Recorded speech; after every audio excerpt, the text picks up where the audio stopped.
Bismillahirrahmanirrahim. Assalamualaikum warahmatullahi wabarakatuh. Pada sesi terdahulu sudah kita bahas penyelesaian persamaan simultan dengan menggunakan kasus 1 ya, untuk pendekatan ILS. Pada kesempatan hari ini kita akan coba untuk menyelesaikan persamaan simultan dengan metode indirect least square untuk kasus 2. Persamaan simultan merupakan persamaan yang terdiri dari lebih dari satu variabel tak bebas dan lebih dari satu persamaan yang saling terkait ya. Sebagai contoh untuk kasus 2 kita bisa lihat nanti ini ya. Ini kita bisa lihat untuk kasus 2. Nah, untuk kasus 2 ini terdiri dari ada 4 variabel: broad money, GDP, inflasi, dan tingkat suku bunga real. Dari 4 variabel ini, maka kita bisa susun menjadi 2 persamaan. Dalam hal ini adalah fungsi permintaan uang luas ya, atau broad money. Kita simbolkan dengan money demand sama dengan alpha 0 plus alpha 1 RI plus alpha 2 GDP plus EI.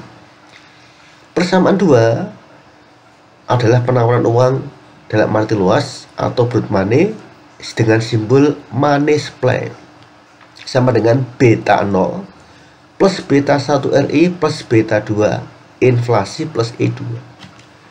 Untuk menguji apakah persamaan simultan bisa kita selesaikan, maka ada pentahapan. Yang pertama adalah kita uji identifikasi ya. Kita uji identifikasi apakah dia masuk dalam unidentifikasi atau masuk dalam exactly atau masuk dalam over identify ya, atau over identifikasi ya. Jadi dan dari sini maka kita punya formula ya. Jadi kita punya formula untuk identifikasi, yaitu adalah K besar dikurangi K dibandingkan dengan M dikurangi 1. K adalah seluruh variabel eksogen. K kecil adalah variabel eksogen dalam persamaan tersebut. M adalah jumlah variabel endogen. Dalam kasus ini ya, kita punya 2 persamaan. Money demand sama dengan alpha 0 plus alpha 1 RI plus alpha 2 GDP plus VI. Money supply sama dengan B0 plus B1 CPI plus B2 inflasi plus ini ya. Nah, di sini persamaan satunya ya, kita bisa lihat dari total persamaan ini kita memiliki 3 eksogen, RI, GDP, dan inflasi. Untuk persamaan 1 kita memiliki eksogennya 2. Ya. Sehingga di sini 3 dikurangi 2 M dikurangi 1, 2 kurangi 1 1. Berarti 3 kurangi 2 sama dengan 2 kurangi 1. Berarti dapat teridentifikasi ya, atau exactly. Persamaan 2 juga sama, ada 3 variabel eksogennya. Untuk persamaan 2-nya ada 2. 3 kurangi 2 sama dengan 1. M kurangi 1, 2 kurangi 1 sama dengan 1. Berarti ini juga sama, persamaan 2 dapat kita identifikasi ya, atau masuk dalam kondisi exactly.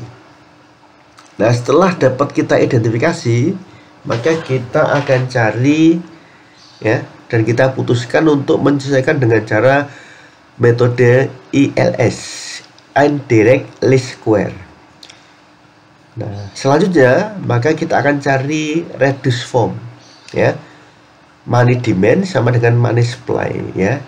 Karena di sini permintaan uang sama dengan penawaran uang, maka ketemunya di sini.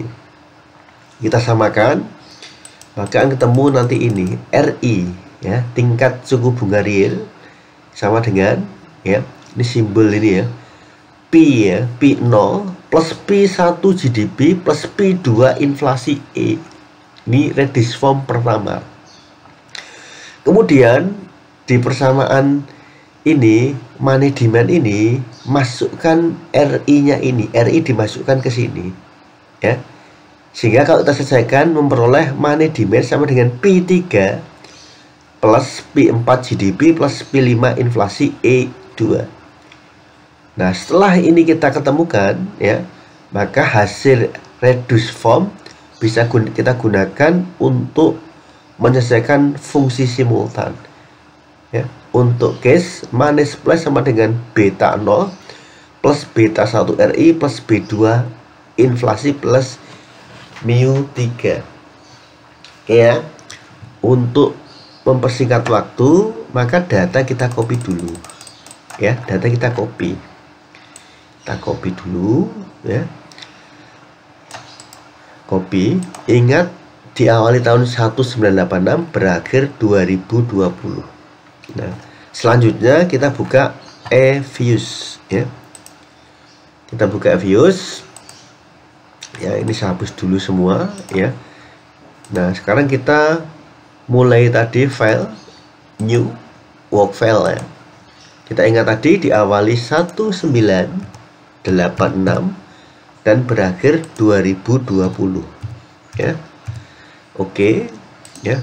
Di sini konstanta dan residual sudah masuk, tapi variabel bebas, tapi variabel 4 tadi ya, broad money, GDP, inflasi, dan tingkat suku bunga real belum masuk. Untuk bisa masuk ke sini, maka kita klik quick, masukkan MT ke NT group, kita tarik ke atas ini ya, kita gunakan di sini. Klik kanan, paste. Oke, udah masuk ya ke sini nih ya, udah masuk BM, broad money, GDP, inflasi, sama di sini adalah tingkat suku bunga real. Ya.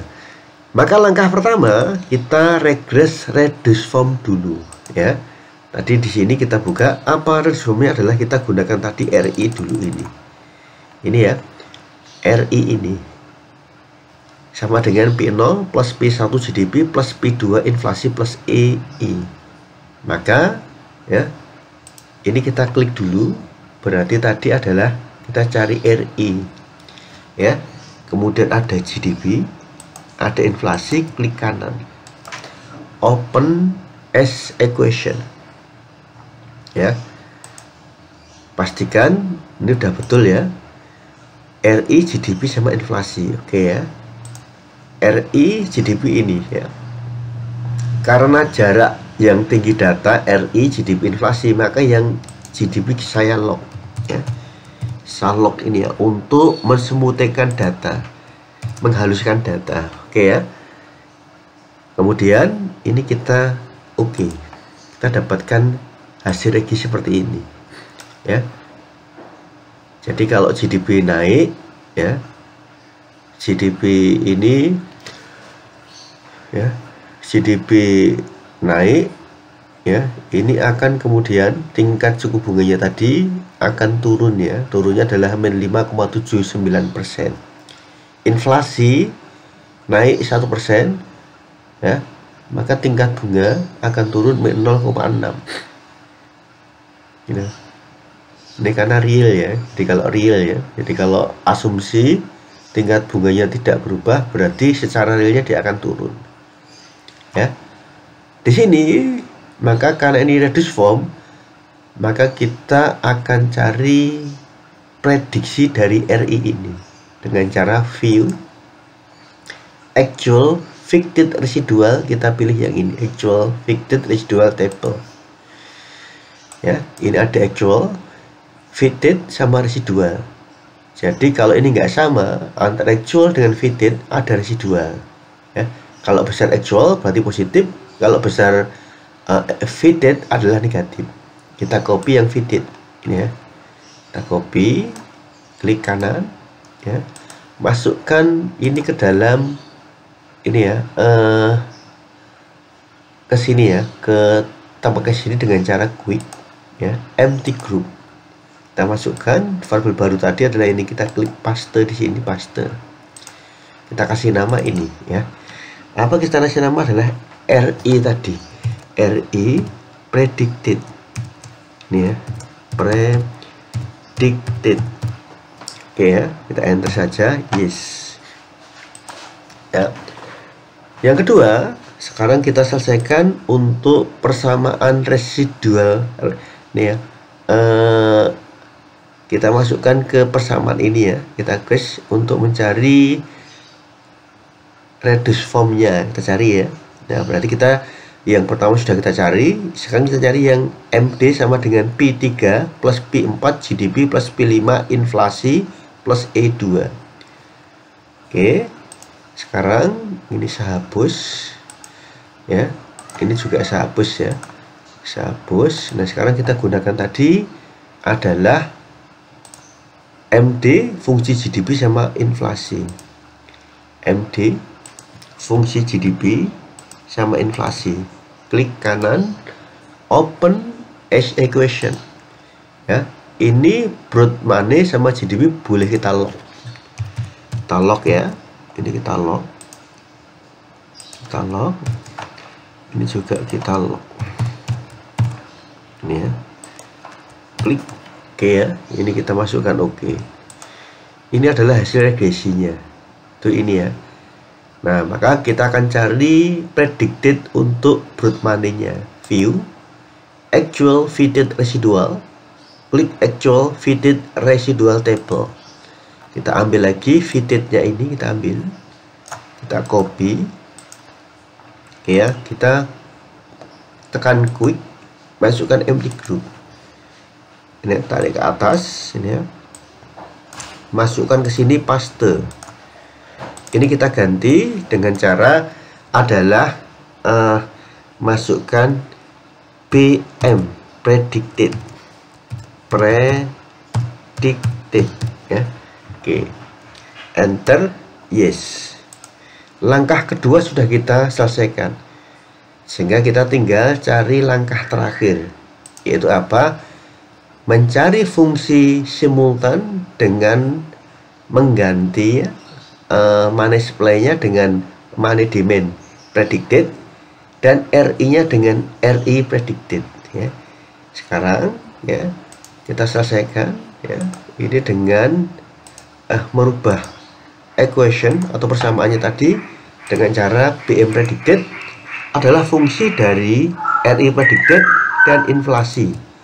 Klik kanan, open as equation ya. Inilah kita dapat fungsi persamaan simultan atau hasil regresi persamaan simultan dengan metode ILS. Ini hasilnya ya. Jadi jika tingkat bunga real itu meningkat, maka jumlah uang beredar terutama dalam uang luas itu akan meningkat ya. Dan peningkatan tingkat bunga real akan menurunkan jumlah uang beredar. Inflasi meningkat akan menurunkan uang beredar ya. Ini ya. Nah, sekarang setelah kita selesai ya mencari persamaan simultan dengan ILS, maka kita perlu lakukan adalah uji asumsi klasik. Yang pertama kita akan view residual, kita pilih normality test ya, kita klik, ini lolos ya karena di atas 0,05, jari gebarannya 0,45, berarti ini terjadi bahwa residualnya berdistribusi normal.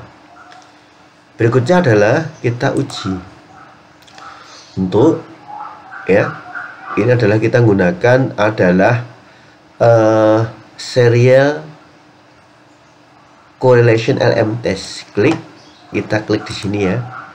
Nah, ini kalau nanti kemudian kita gunakan LM test ya, LM test untuk kasus ini ya. Ini ya, kita lihat di sini bahwa F testnya itu sebentar ya, ini saya lihat ini adalah dia tidak lolos, ini nggak lolos, ini nggak lolos ya. Nah, terakhir kita lihat tadi ini ya, dengan residual heteroscedasticities ya. Kita ada beberapa metode kita gunakan, salah satu adalah Brace Pagan Godfrey. Oke, dia lolos ya. Nah, dari sini ya, maka sekarang kita bisa bandingkan ya metode ILS dengan kemudian metode kita menggunakan salah satunya ya. Ini kita salah satunya dengan menggunakan metode langsung atau least square ya. Itu bisa dilihat dari sini ya. Hasilnya tadi ini. Ya. Jadi kalau nanti ya, kalau nanti kemudian kita lihat ini ya, hampir semua asumsi dilanggar ya. Untuk autokelasi dia kena, heteronya juga kena ya, untuk kita gunakan langsung ya. Nah, mungkin ini yang bisa saya berikan pada kesempatan ini. Kurang lebih maaf. Assalamualaikum warahmatullahi wabarakatuh.